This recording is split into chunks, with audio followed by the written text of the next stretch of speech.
শুরু করছি আমৃত্যু ভালোবাসি তোকে উপন্যাস। লিখেছেন সালমা চৌধুরী। পর্ব 52। পর্ব 52-এর শেষাংশ। মেঘ মিমের সঙ্গে উপরে চলে গেছে। মিম কোমরের সাথে সাথে পায়েও অল্প ব্যথা পেয়েছে। আগে বুঝতে না পারলেও এখন মিমের পা জ্বলছে। কাটা স্থান থেকে রক্ত বেরিয়ে পরনের সালোয়ারে দাগ হয়ে গেছে। মেঘ আগে ভেবেছিল সামান্য ব্যথা পেয়েছে, তাই এত গুরুত্ব দেয়নি।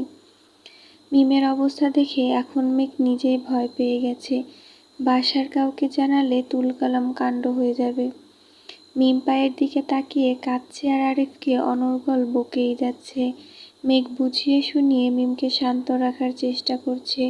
মেঘ কাটা স্থান জীবাণুমুক্ত করে একটা মলম লাগিয়ে ব্যথার ওষুধ খাইয়ে দিয়েছে। বেশ কিছুক্ষণ বোঝানোর পর মিম কিছুটা শান্ত হয়েছে। মিম অন্য একটা ড্রেস পরেছে। কিছুক্ষণ পর দুই ভাই বোন একই সঙ্গে নিচে আসছে। পায়ে আর কোমরে ব্যথার জন্য মিম ঠিক মতো হাঁটতে পারছে না।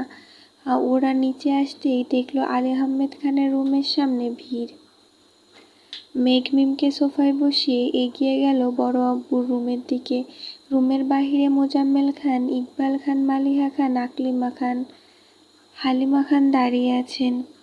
মেঘ আম্মু আর কাকিয়ার পাশ কেটে দরজা পর্যন্ত আসতেই মেঘের পা যুগল থমকে গেছে। সেই সাথে হৃদস্পন্দনও হঠাৎ থেমে গেল। মাহমুদা খান এবং ওনার হাজবেন্ড দুজন আলী আহমেদ খানের দু পা আঁকড়ে ধরে অবিচ্ছেদ্যভাবে কেঁদেই চলেছেন। ব্যগ্রস্বরে নিজের ভুল স্বীকার করেছেন এবং আলী আহমেদ খানের কাছে মাপ চাচ্ছেন। আলী আহমেদ খান বোনকে অনেক দিন আগেই ক্ষমা করে দিয়েছেন, তবে আজ বোনের হাজবেন্ডকে সামনাসামনি দেখার পর নিজেকে কোনোভাবেই নিয়ন্ত্রণ করতে পারছেন না। পাথুরে মানবের ন্যায় আলী আহমেদ খান বিছানার একপাশে বসে আছেন। মোজাম্মেল খান ব্যতীত দরজার সামনে দাঁড়ানো প্রতিটা মানুষেরই চোখ টলমল করছে। মেঘ কাতর বদনে ফুপ্পির দিকে কিছুক্ষণ তাকিয়ে রইল। মেঘের বুকের ভেতরে অসহনীয় যন্ত্রণা হচ্ছে। হৃদয় খুঁড়ে আসা আর্তনাদগুলো অবিক্ষিপ্ত গতিতে দু চোখ বেয়ে গড়িয়ে পড়ছে। ক্ষণিকের জন্য মেঘ নিজেকে ফুপ্পির জায়গায় কল্পনা করতে মেঘের চারপাশ অন্ধকারে আচ্ছন্ন হয়ে গেছে। দাঁড়িয়ে থাকার সর্বশক্তি মুহূর্তেই বিলীন হয়ে গেছে। মেঘ দ্রুত স্থান ত্যাগ করল। মিমের পাশে সোফায় গিয়ে বসে চোখ বন্ধ রেখে ঘন ঘন শ্বাস নিয়ে নিজেকে স্বাভাবিক করার চেষ্টা করছে। মেঘের অস্থিরতা দেখে মিম অবাক চোখে চাইল। আশেপাশে চোখ বুলিয়ে মিম সন্ধিহান কণ্ঠে শুধালো, আপু কি হয়েছে তোমার? এভাবে হাঁপাচ্ছ কেন? মেঘ নিজেকে সামলে স্বাভাবিক কণ্ঠে বলল, কিছু হয়নি। অন্যদিকে আবিরের রুমে আসিফ, জান্নাত, তানভীর, আরিফ, আইরিন সবাই খুনসুটিতে মেতে আছে। বেশ কিছুক্ষণ খোশ গল্প করার পর আসিফ হঠাৎই গম্ভীর কণ্ঠে আবিরকে উদ্দেশ্য করে বলল, শুনলাম তুই নাকি মেঘের জন্য অ্যাক্সিডেন্ট করেছিস। মোটেই না, তোমরা শুধু শুধু ওনাকে দোষারোপ করছো। ওনার কোনো দোষই নাই, ভাগ্যে ছিল তাই অ্যাক্সিডেন্ট করেছি। আসিফ কিঞ্চিৎ হেসে বলল, এখনই তার পক্ষ নিচ্ছিস? বিয়ের পর কি করবি তাহলে? আবির জিভ দিয়ে ঠোঁট ভিজিয়ে ঠোঁট বেঁকিয়ে হেসে মৃদুস্বরে বলল, পরে বউভক্ত জামাই হব। ও যা বলবে ও যা বলবে, যেভাবে বলবে আমি সেভাবেই চলবো। বাস্তবে কেন, স্বপ্নেও কোনোদিন ওকে আমার বিরুদ্ধে কোনো ধরনের অভিযোগ তুলতে দেব না, ইনশাল্লাহ। জান্নাত, আসিফ আর তানভীর একসঙ্গে ইনশাল্লাহ বলে উঠল। আইরিন হাসি মুখে শুধালো, ভাইয়া তুমি বিয়েটা কবে করবা? আমরা কি বিয়ে খাবো না? আবির ঠাট্টার স্বরে বলল, তোকে বিয়ে দিয়ে তারপরে করব। আইরিন মুখ ফুলিয়ে গম্ভীর কণ্ঠে বলল, আমার কি বিয়ের বয়স হয়েছে? মাত্র 16 বছর বয়স আমার, আমি এখনো শিশু। তানভীর হেসে বলল, এখনো কত কত গ্রামে 12 থেকে 14 বছর বয়সী মেয়েদের বিয়ে দেয়, সেখানে তুই তো তাদের থেকে 2 বছরের বড়, তোকে দিতে কি সমস্যা? আইরিন গুরুগম্ভীর ভাব নিয়ে বলল, তোমার বোন যে আমার থেকে আরও 3 বছরের বড়, সেবেলায় তাকে বিয়ে দাও না কেন? তানভীর সত্বর জবাব দিল, আমার বোনের জামাই ফিক্সড, তাই কোনো টেনশন নাই, কিন্তু তোর জন্য তো ছেলে খুঁজতে হবে, এজন্য সবার টেনশন। আইরিন ভ্রু নাকের গোড়ায় নিয়ে রাশভারী কণ্ঠে বলল, আমি বিয়েই করব না। আইরিনের কথা শুনে সবাই উঁচু স্বরে হাসতে শুরু করেছে। আইরিন রাগে কটকট করতে করতে সবার দিকে তাকাচ্ছে। জান্নাত ঠোঁটে হাসি রেখেই বলল, তোমরা সবসময় আমার ননদিনীটাকে রাগাও। আমার ননদিনীকে বিয়েই দিব না, সারা জীবন আমার কাছে রেখে দেব, তাহলে আম্মুকেও মেয়ের জন্য কান্নাকাটি করতে হবে না। আইরিনের গাল ফুলানো দেখে আরিফ আইরিনের মাথায় গাঁটটা মেরে বলল, তুই এত ব্যাকুল কেন রে, মজাও বুঝিস না? আইরিন মাথা ঘষতে ঘষতে অসহায় মুখ করে আরিফের দিকে চেয়ে আছে। আরিফ সবার সাথে অন্য বিষয়ে কথা বলায় ব্যস্ত। এর মধ্যে আকলিমা খান দরজা থেকে ডেকে বললেন, তানভীর, ওদের নিয়ে বাসাটা একটু ঘুরে দেখা, আর পারলে আবিরকে ধরে রুমটা থেকে বের কর। এক রুমে বন্দি থাকতে আর কত ভালো লাগে। তানভীর ধীর কণ্ঠে বলল, ঠিক আছে, তুমি যাও, আমি ভাইয়াকে নিয়ে যাচ্ছি। আইরিন, আরিফ, জান্নাত আগে বেরিয়ে গেছে। তানভীর আর আসিফ দুপাশ থেকে আবিরকে ধরে আস্তে ধীরে নিয়ে যাচ্ছে। আবিরের হাত মোটামুটি ঠিক হয়ে গেছে, পায়ে ব্যথা রয়েছে। বাড়ির নিরিবিলি পরিবেশ দেখে জান্নাত এগিয়ে গিয়ে আকলিমা খানকে শাশুড়ির কথা জিজ্ঞেস করতে লাগলো। মেঘ আর মিম দুজনই সোফায় হেলান দিয়ে বসে আছে। সবাইকে বের হতে দেখে হালিমা খান এগিয়ে এসে মেঘকে ডেকে বললেন, ওদের নিয়ে ছাদ থেকে ঘুরে আয়, আমরা খাবার রেডি করছি। এদিক ওদিক নজর বুলিয়ে মেঘ উঠে নিজের মনকে সামলে মুখে হাসি নিয়ে বলল, চলো। মিমকে উদ্দেশ্য করে বলল, কি রে, তুই যেতে পারবি? মিম মেঘের দিকে এক পলকের জন্য তাকাতেই হঠাৎ আরিফের দিকে চোখ পড়ল। অমনি মিম রেগে মেগে আগুন হয়ে গেছে। রাগান্বিত কণ্ঠে বলল, আমি যাব না, তুমি যাদের নিয়ে যাচ্ছিলে তাদের নিয়েই যাও। মেঘ যথারীতি আইরিন আর আরিফকে নিয়ে উপরে চলে গেছে। এক এক করে মিম, তানভীর, মেঘ, আবির সবার রুম ঘুরিয়ে ছাদে নিয়ে গেল। ছাদ ভর্তি এত এত গাছ দেখে আইরিন খুশিতে লাফালাফি শুরু করে দিয়েছে। আইরিনের উইশলিস্টের প্রায় অনেক গাছ অলরেডি মেঘেদের ছাদে আছে। আইরিন আপন মনে বক বক করেই যাচ্ছে, এই গাছটা আমার কাছে আছে, ওটা ছিল এখন নেই, এই গাছটা আমাদের বাসায় হয় না, তুমি আবার আমাদের বাসায় গেলে তোমাকে আমাদের ছাদে নিয়ে যাব। মেঘ মৃদু হেসে বলল, আচ্ছা ঠিক আছে। অনেকক্ষণ যাবৎ বক বক সহ্য করে অবশেষে আরিফ ক্ষুব্ধ হয়ে বলল, তোদের সাথে এসে আমার নিজেকে উন্মাদ মনে হচ্ছে। গাছগাছালি নিয়ে এত আলোচনা গবেষণা গবেষকরাও বোধহয় করেন না। আইরিন ঠাট্টার স্বরে বলল, তুই ভালো মানুষ ছিলি কবে? আরিফ অগ্নিদৃষ্টিতে তাকাতেই আইরিন ভেঙচি কাটল। মেঘ হেসে বলল, আচ্ছা, গাছ নিয়ে আর কথা বলবো না, তোমার যে বিষয়ে কথা বলতে ইচ্ছে করে সেই বিষয়টাই বলো। আরিফের রাগ মুহূর্তে গায়েব হয়ে গেছে। সহসা অস্ফুট কণ্ঠে বলল, এই না হলে আমার আইরিন সঙ্গে সঙ্গে আরিফের মুখ চেপে ধরে বলল, মুখ চেপে ফেলল।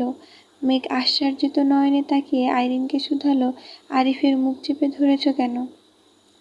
পুনরায় আরিফকে শুধালো, কি বলতে চাইছিলে বলো, মানে কি? আরিফ ঢোক গিলে উষ্ণ স্বরে বলল, ভালো বোন। মেঘ ভ্রু কুঁচকে সন্দেহের দৃষ্টিতে তাকিয়ে শুধালো, সত্যি? তাহলে আইরিন মুখ চেপে ধরেছে কেন? আইরিন খুব হিংসুটে, ও নিজেকে ছাড়া আর কাউকে ভালো বলতে দিবে না।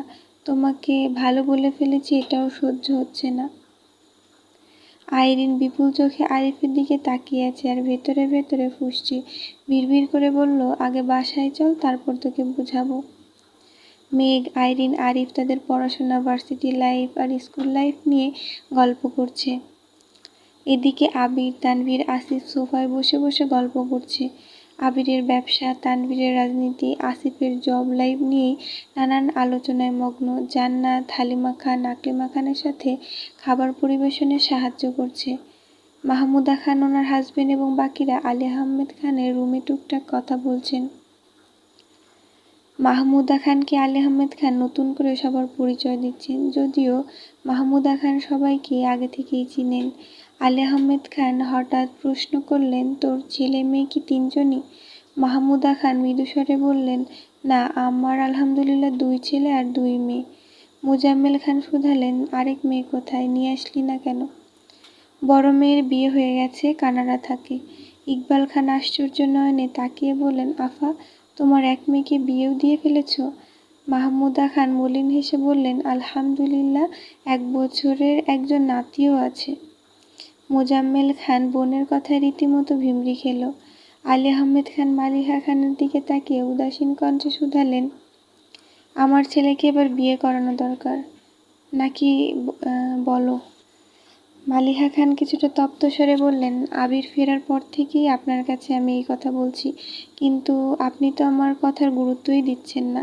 এবার গুরুত্ব দিতেই হচ্ছে। আমার ছোট বোন নানি হয়ে গেছে, আর আমি এখনো ছেলের বউয়ের মুখে আব্বাজান ডাকি শুনতে পারলাম না। মোজাম্মেল খান চিন্তিত কণ্ঠে জিজ্ঞেস করলেন, কোনো মেয়ে কি পছন্দ হয়েছে ভাইজান? দেখেছ কি? হ্যাঁ, মেয়ে আমার পছন্দ করাই আছে, আবির শুধু হ্যাঁ বললেই হবে। মালিহা খান উদ্বিগ্ন কণ্ঠে শুধালেন, মেয়েকে কি করে?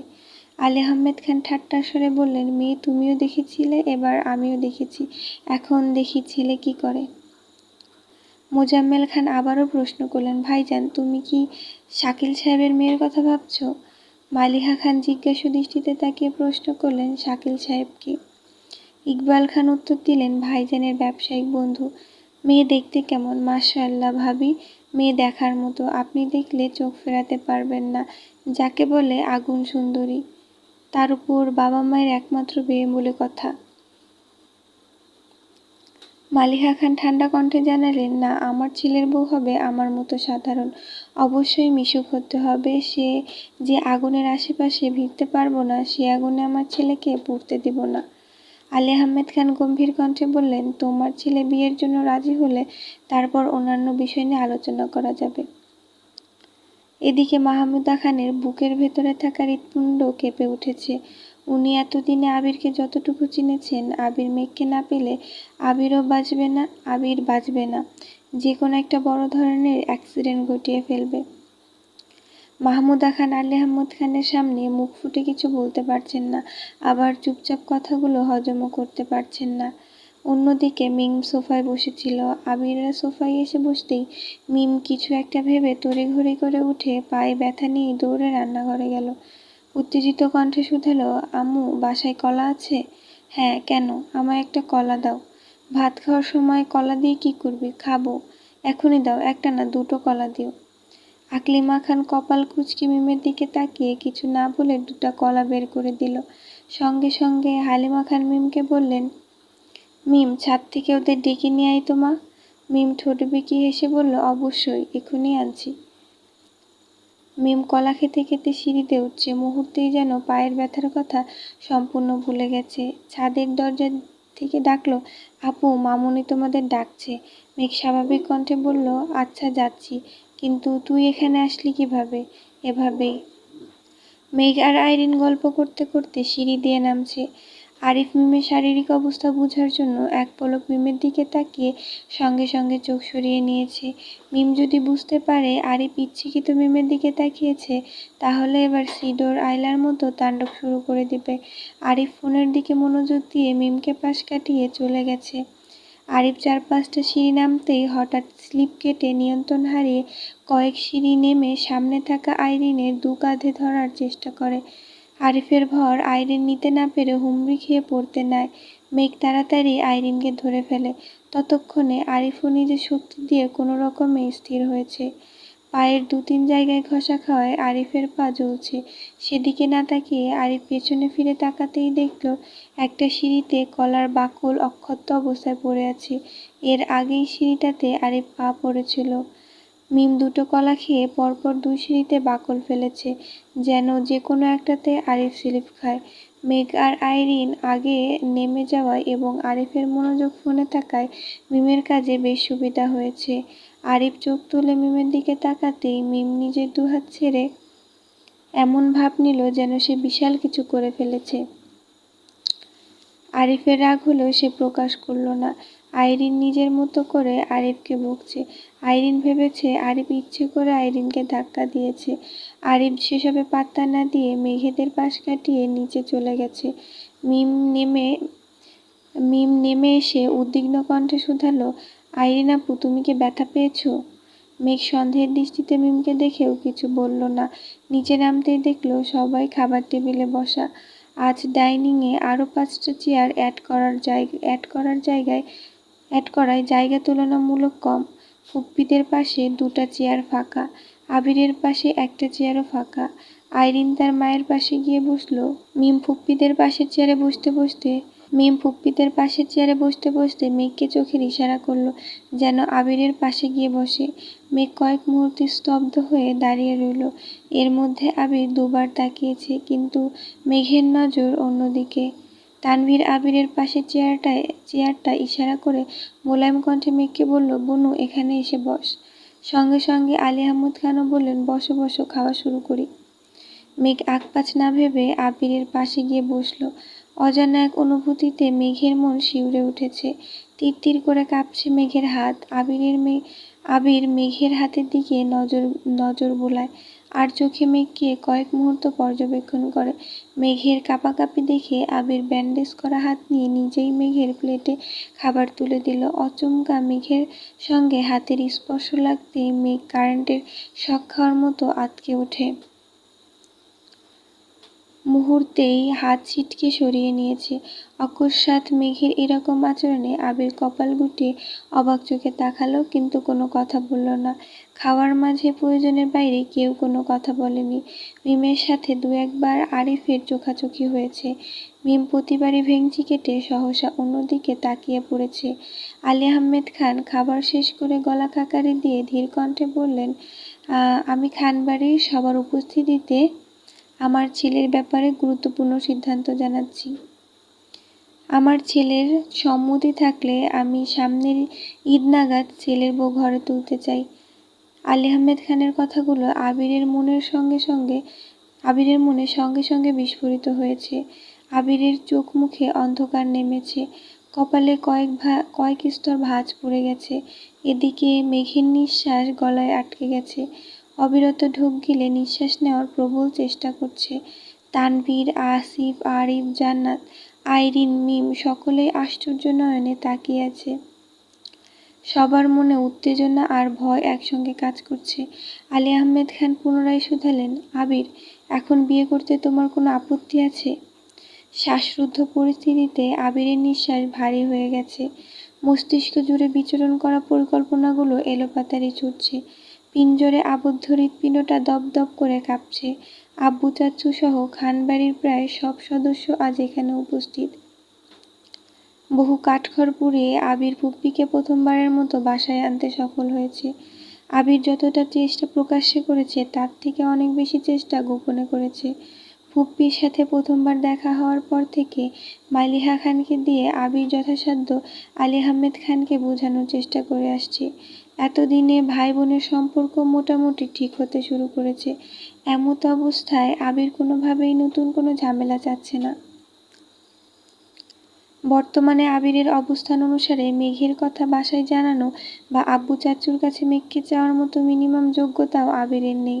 আর যাই হোক, আবির মেঘের ব্যাপারে না শব্দ শুনতে নারাজ। এদিকে টেনশনে মেঘের হাত পা ঠান্ডা হয়ে গেছে। আবির বিয়েতে রাজি হয়ে গেলে আর যে কোনো ক্রমে অন্য মেয়ের সাথে আবিরের বিয়ের কথা হলে মেঘের কি হবে সেটা ভেবেই মেঘ ডিপ্রেশনে চলে যাচ্ছে। পাশাপাশি বসায় আবিরের দিকে ঠিকমতো তাকাতে পারছে না, আবিরের রিয়াকশনও বুঝতে পারছে না। কিছু মুহূর্তের জন্য খাবার টেবিলে পিনপতন নীরবতা চলল। অবশেষে আবির ছোট করে শ্বাস ছেড়ে গম্ভীর কণ্ঠে বলল, আমি আপাতত বিয়ের জন্য মানসিক প্রস্তুত না। আমি কি তোমাকে এখনই বিয়ে করতে বলছি নাকি? ঈদ পর্যন্ত সময় নাও, মানসিকভাবে প্রস্তুত হও। আবির আকপাছ না ভেবে বলে উঠল, সরি আব্বু, ঈদ নাগাদ সময় আমি নিজেকে গোছাতে পারবো না। আমার আরও সময় লাগবে। কতদিন? আগামী 1 বছর আমি বিয়ে নিয়ে ভাবছি না। আরও 1 বছর? তুমি বাড়িতে এসেছো প্রায় 1 বছর হতে চলল। তাছাড়া তোমার বিয়ের বয়সও হয়েছে। তোমার আম্মু অনেক দিন যাবতই আমাকে বলছিল আমার উচিত বাবা হিসেবে নিজের দায়িত্ব স্বীয়ভাবে পালন করা। কিন্তু আব্বু, আমি এখন কোনো অবস্থাতেই বিয়ে করতে পারবো না। বিয়ে করার মতো যোগ্যতা আমার এখনো হয়নি। কেন হবে না?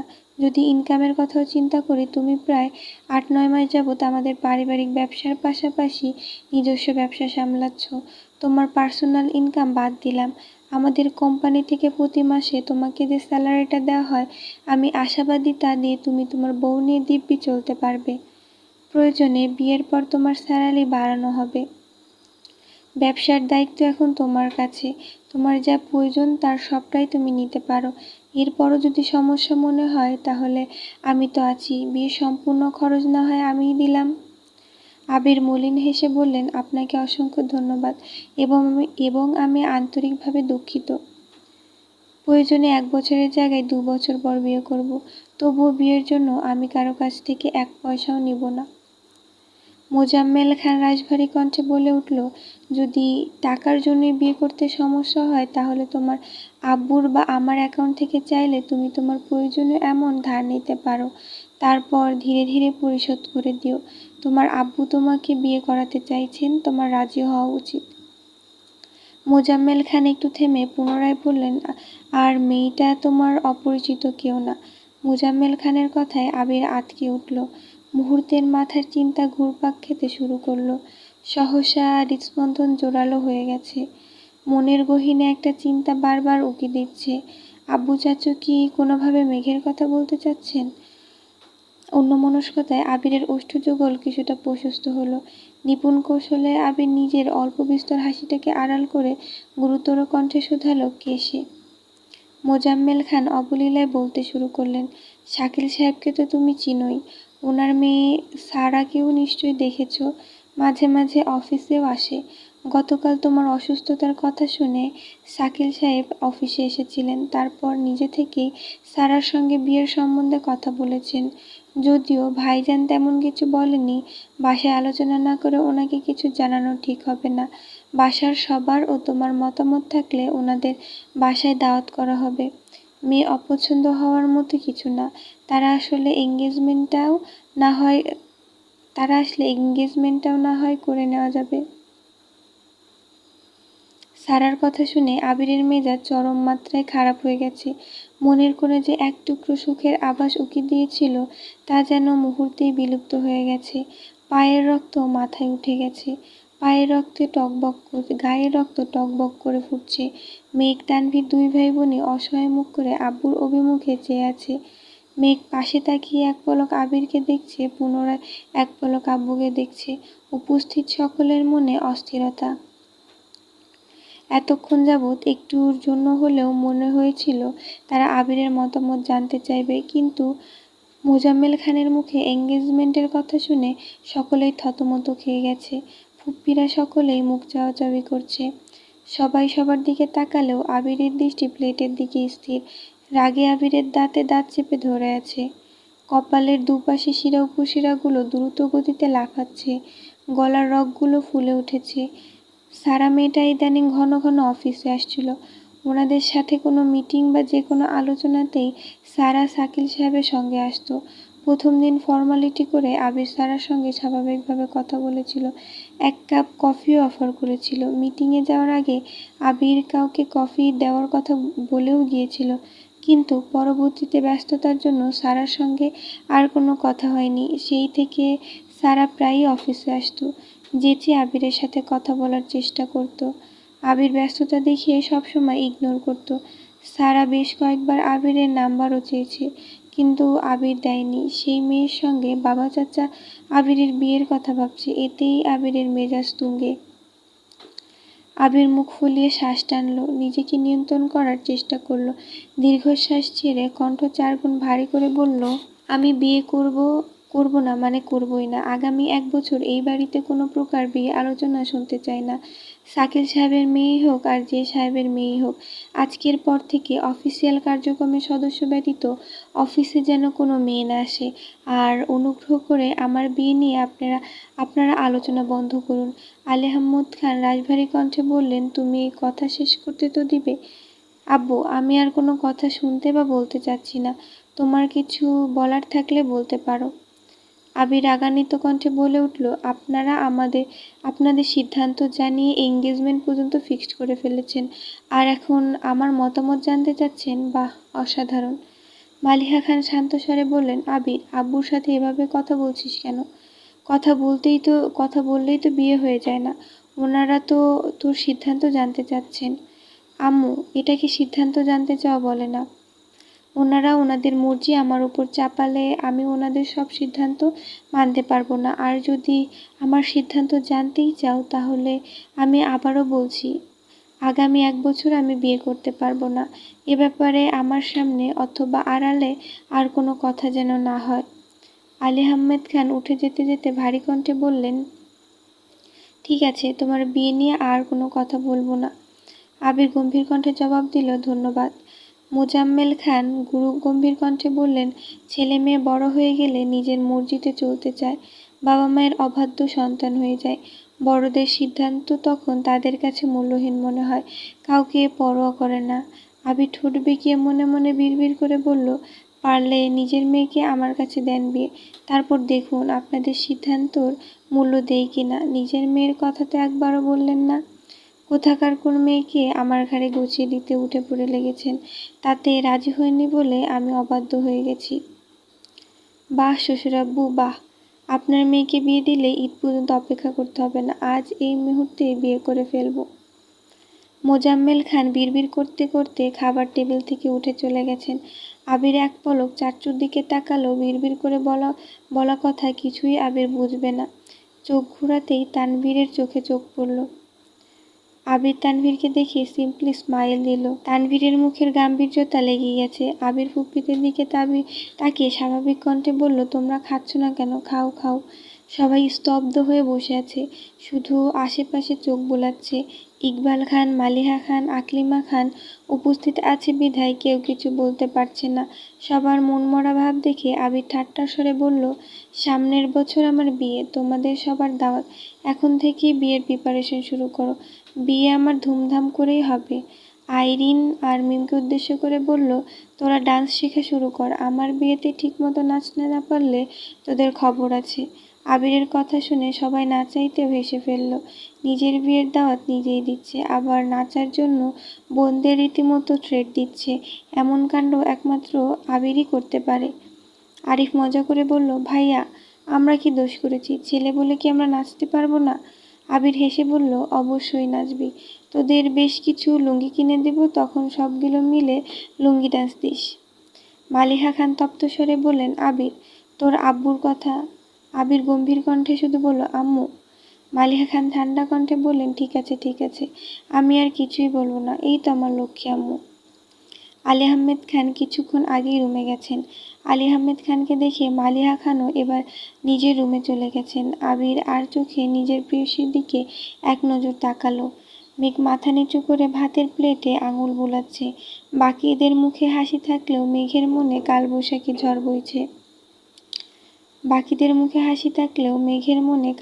ঝড় বইছে। আব্বু আর বড় আব্বু যেভাবে বিয়ের কথা বলছিল, আবির ভাই রাজি হলে বিয়ে হয়ে যেত। এদিকে আবির ভাইয়ের মনে মেঘ আছে কিনা এ বিষয়ে মেঘের মনে সন্দেহ আছে। মেঘের প্রতি আবিরের মনের ভালোবাসা নাকি ভালো লাগা। 1 বছর পর আদৌ আবির কি মেঘকে বিয়ে করবে নাকি অন্য কোনো মেয়েকে বিয়ে করে ফেলবে, সেসব ভেবেই মেঘের মন আরও বেশি খারাপ হয়ে যাচ্ছে। মেঘের বারবার শুধু মনে হয় অনিশ্চিত ভবিষ্যতের পেছনে ছুটছে সে। আবিরের মনের কথা জানতে জানতে করা এক কর্মকাণ্ডে আবিরের এই অবস্থা হয়েছে। এখন সে কি করবে? মেঘের হাবভাব দেখে আবির মেঘের দিকে সরাসরি ডাকল। কণ্ঠ খাদে নামিয়ে মোলায়েম কণ্ঠে শুধালো, ভাতের প্লেটে আবার কি চাষ করবি? মেঘ বিস্ময় সমেত চোখ তুলে তাকালো। মোহনীয় সেই দৃষ্টি। ফুপ্পিরা আসবে শুনে মেঘ সকাল সকাল গোসল করে সাজুগুজু করছিল। এখন সেই সাজ অনেকটাই বিনত হয়ে গেছে। মেঘ বিস্ময় সমেত চোখ তুলে তাকালো। মোহনীয় সেই দৃষ্টি। ফুপ্পিরা আসবে শুনে মেঘ সকাল সকাল গোসল করে সাজুগুজু করেছিল। এখন সেই সাজ অনেকটাই বিনত হয়ে গেছে। তবুও আবির মেঘের চোখের গভীরে অক্লান্ত দৃষ্টিতে চেয়ে আছে। আশপাশ থেকে অন্যদের কণ্ঠস্বর কানে আসতেই আবির নড়ে চড়ে বসল। চোখে চোখ রেখে শান্ত স্বরে বলল, পারিপার্শ্বিক ব্যাপারে কান না দিয়ে চুপচাপ খাবার শেষ কর। মেঘ অসহায় দৃষ্টিতে আবিরকে পরখ করল। মনে মনে নিজেকে আওড়ালো, মানুষটা এমন কেন? এত কিছুর পরেও একটা মানুষ এতটা স্বাভাবিক কিভাবে থাকতে পারে? মেঘ পুনরায় মাথা নিচু করে খাওয়ায় মনোযোগ দিল। খাবার টেবিলে তেমন কোনো কথা হলো না। খাওয়া দাওয়া শেষ করে ফুপ্পিরা কিছুক্ষণ গল্প করে বিকেলের দিকে বাসায় চলে গেছেন। যাওয়ার সময় আলী আহমেদ খান গিফটের পরিবর্তে সবাইকে টাকা দিয়ে দিয়েছেন। সন্ধ্যার পর মেঘ ঘুমিয়েছিল। সেই ঘুম ভেঙেছে রাত 11:30 নাগাদ।